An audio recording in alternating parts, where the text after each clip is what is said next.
Hello and welcome to another Marty's Matchbox Makeovers.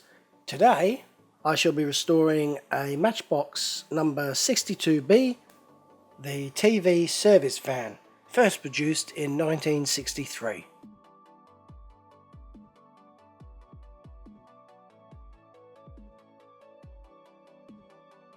As can be seen, the previous owner painted this entire vehicle black, including the sunroof.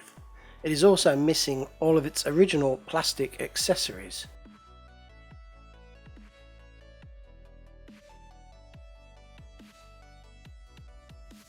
Here is a detailed look as to what I've got to work with.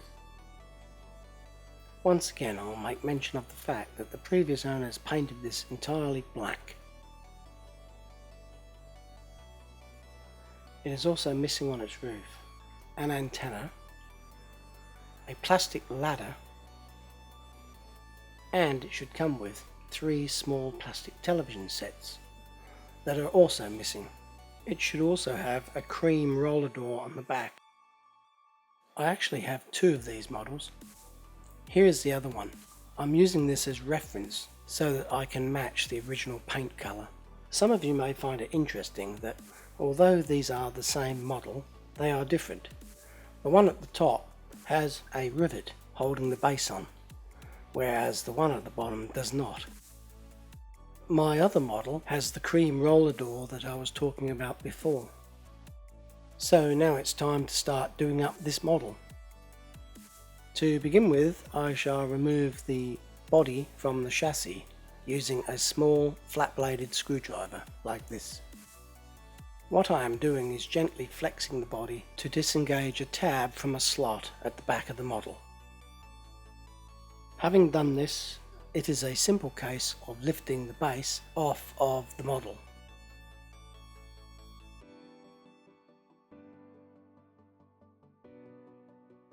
Here I am quite pleasantly surprised as I find the missing rear roller door nestled in the roof of the body.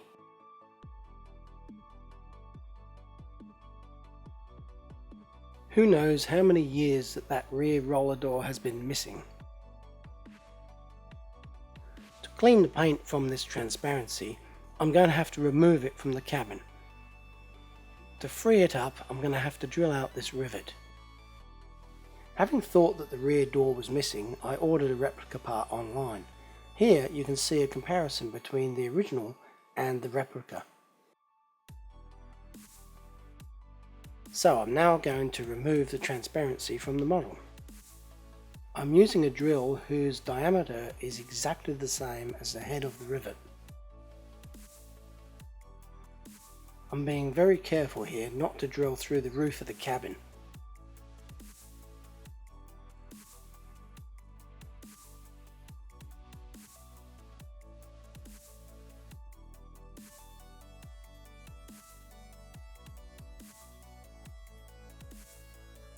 Having the sunroof is quite handy. Here I can just push with my finger on the sunroof and the transparency falls out of the body. Here you can see the thick black paint that I'm going to have to try and remove to make it look like new. To remove the black paint, I'm going to use some cotton buds dipped in brake fluid. Let's see how I go. There are 2 types of brake fluid, dot 3 and dot 4.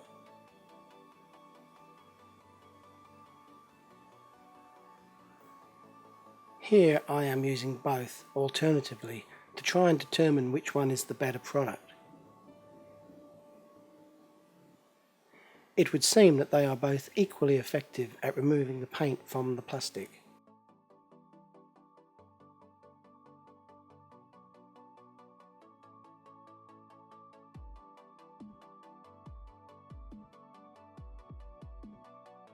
The process of removing the paint with brake fluid is quite time consuming, but you know you're on a winner when towards the end you can start hearing the cotton bud squeak as it changes from removing the paint to polishing the plastic.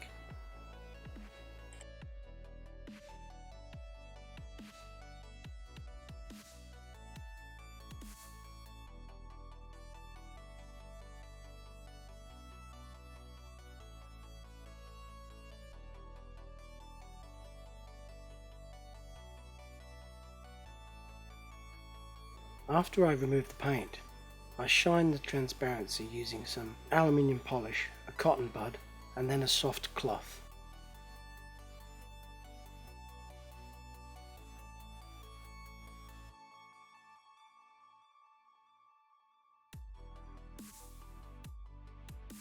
Right now I'm removing some small remnants of black paint. Not that it will be seen on the finished product, it's just that it annoys me to know that they will be there.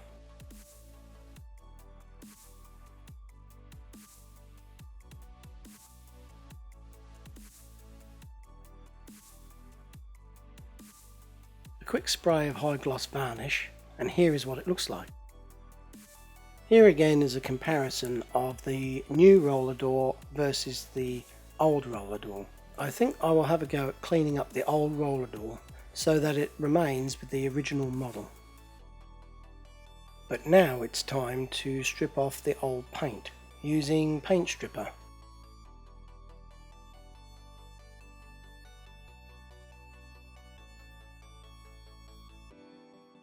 Remember, don't try this at home without wearing some protective gloves. On this occasion I am leaving the wheels and axles fitted to the model. I'm going to strip the paint off around them and then repaint the axles and the wheels as necessary.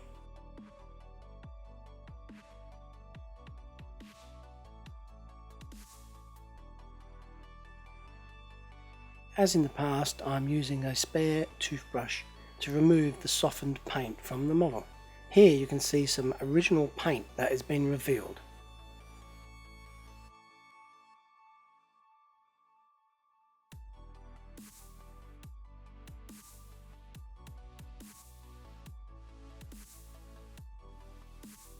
There is part of a small red letter here from the original decals.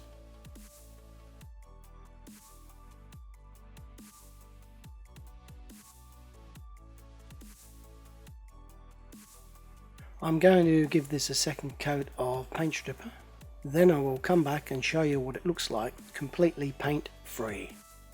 Here I am trying out a new tool that I bought. It is a 1mm wide small modeller's chisel. I'm using it to remove any fine lines of paint that may have been left behind after the paint stripping.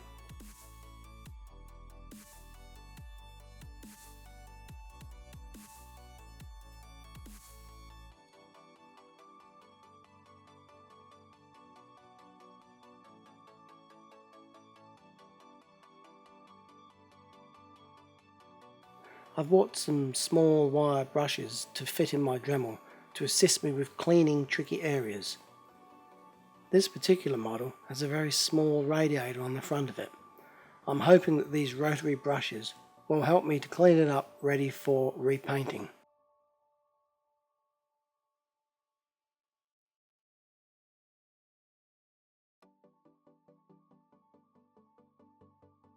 Those small brushes seem to have done the job.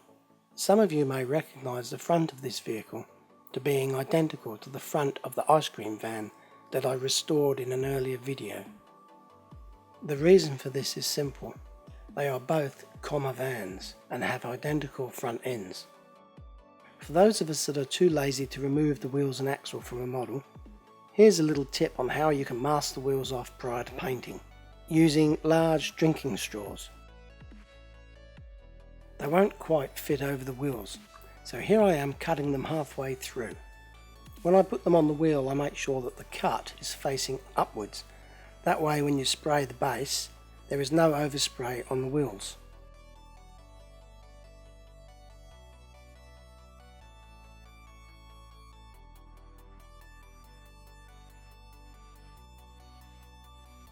This is what the base looks like when it's been undercoated.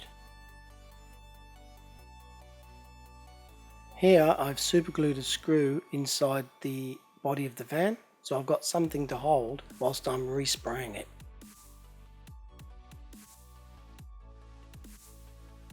After undercoating the vehicle, I inspect it for any flaws or damage that may need extra attention. This particular model looks pretty clean, so I consider it ready for repainting. But first I must mix up a matching paint. Here I'm using various shades of grey and off-white mixtures to try and come up with a colour that resembles the original model.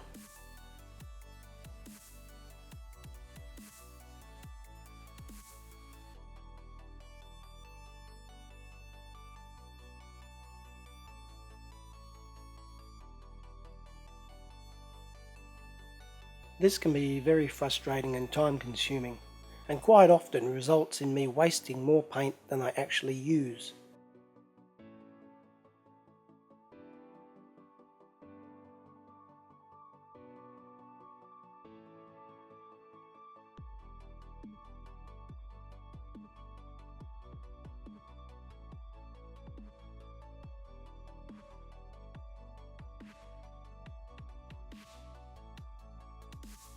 As I experiment with different mixtures, I place a dab on the top of the original model so I can compare it with the original paint. Here you can see this shade is too light and will need further darkening.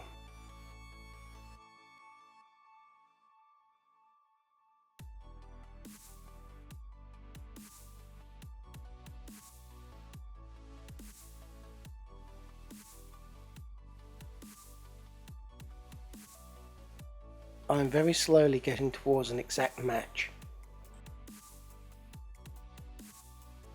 I think that all it needs is maybe one drop of yellow to make it right.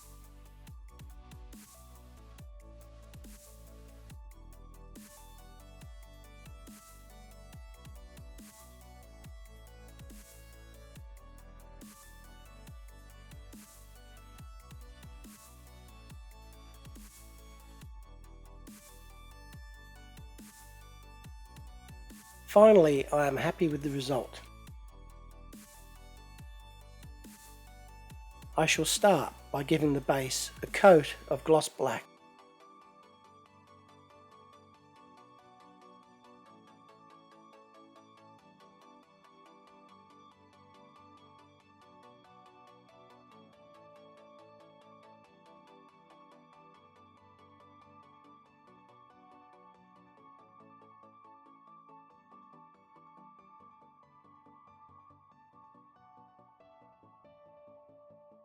When the black paint is dry, I touch up the axles and ends using a silver paint pen and a small brush.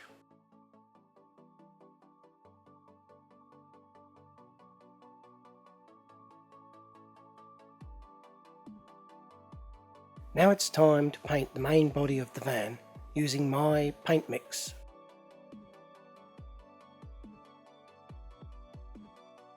The paint that I am using is Mr. Hobby water-based acrylic paint. Here I've just spotted a small piece of fluff sticking to the side of the van. I'm stopping painting to remove it with a cotton bud dipped in thinners.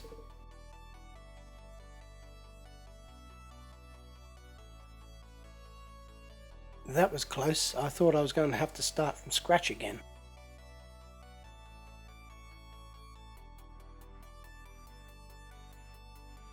I keep going with spraying the model. I'm trying to make it look wet, but not too wet so runs occur. I'm also keeping the model in motion to try to prevent any paint runs forming.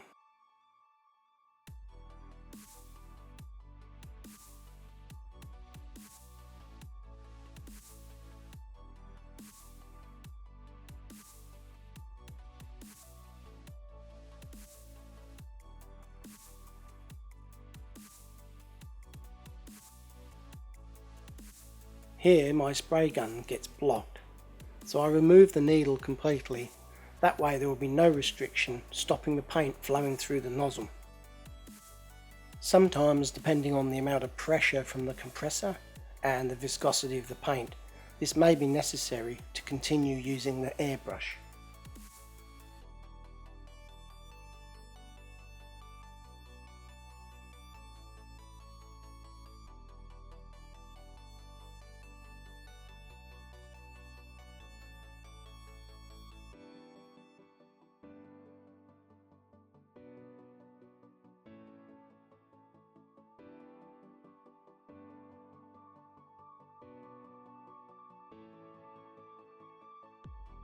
Because this model is a van, someone may one day look in the back of it.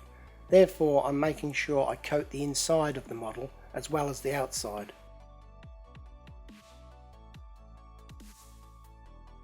When the paint is thoroughly dried, I apply a finishing top coat of gloss varnish.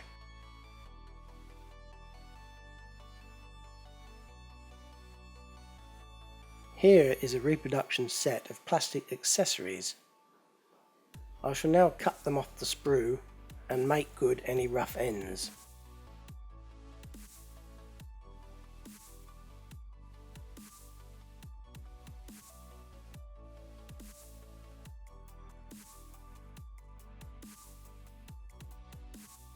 There is an antenna, 3 television sets and a ladder for the roof.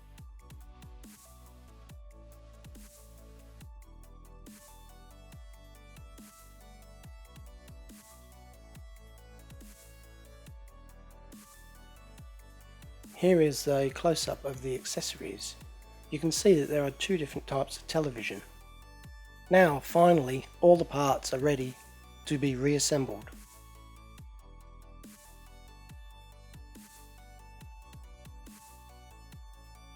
I'm going to start by gluing the windscreen into the cabin using some araldite. I am doing this because it is impossible to reform the rivet head that originally held the windscreen in position.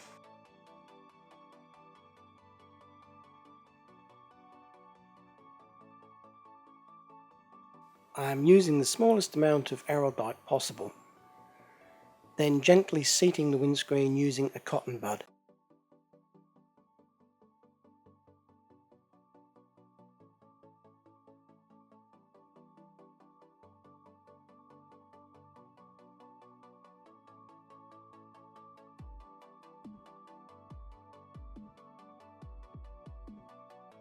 After the araldite is cured, now the fun begins, trying to assemble the vehicle and the roller door in the correct sequence.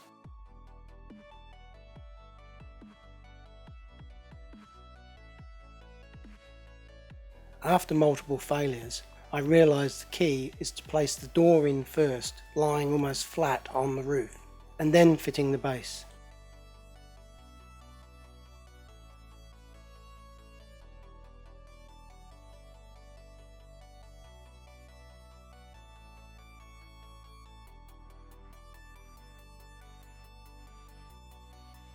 Now it's time to test the roller door to see that it moves freely. These are reproduction Rentaset decals that I sourced online. I'm now going to put them onto the model. First of all, I cut them roughly to size and do a test fit on the side of the van. Then, because these are water slide transfers, I place them in a shallow bowl of water for 10 to 20 seconds. I moisten the side of the vehicle so that the decals do not instantly adhere. That way I am able to move them around and position them precisely.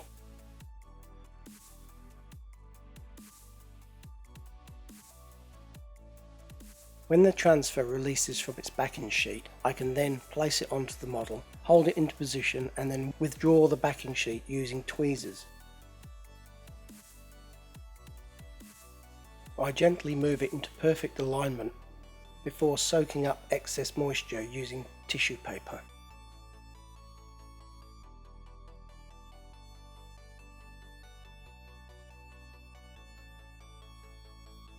I am now removing any air bubbles and again excess moisture from underneath the transfer by gently wiping with the tissue paper. Next I am going to paint the headlights and grille. I am using paint from a silver paint pen because it is thin and very easy to apply with a small paintbrush when painting tiny details.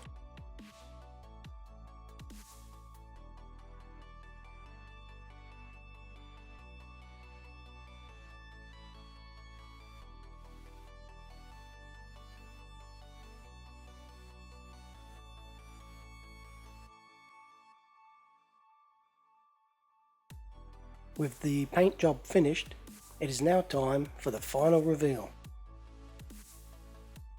Here's a quick reminder as to what this van looked like before I started.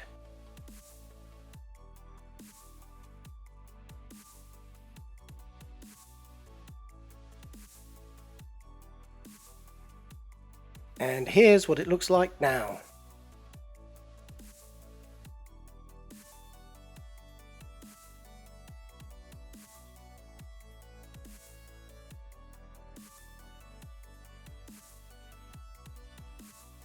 Thank you all for watching another one of Marty's Matchbox Makeovers. I hope you've enjoyed the show.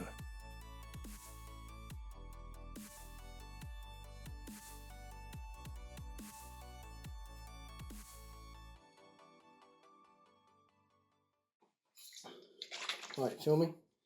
Yeah. Okay. I'll just tip this in here. This. Oh, you dickhead, watch what you're doing. Crap.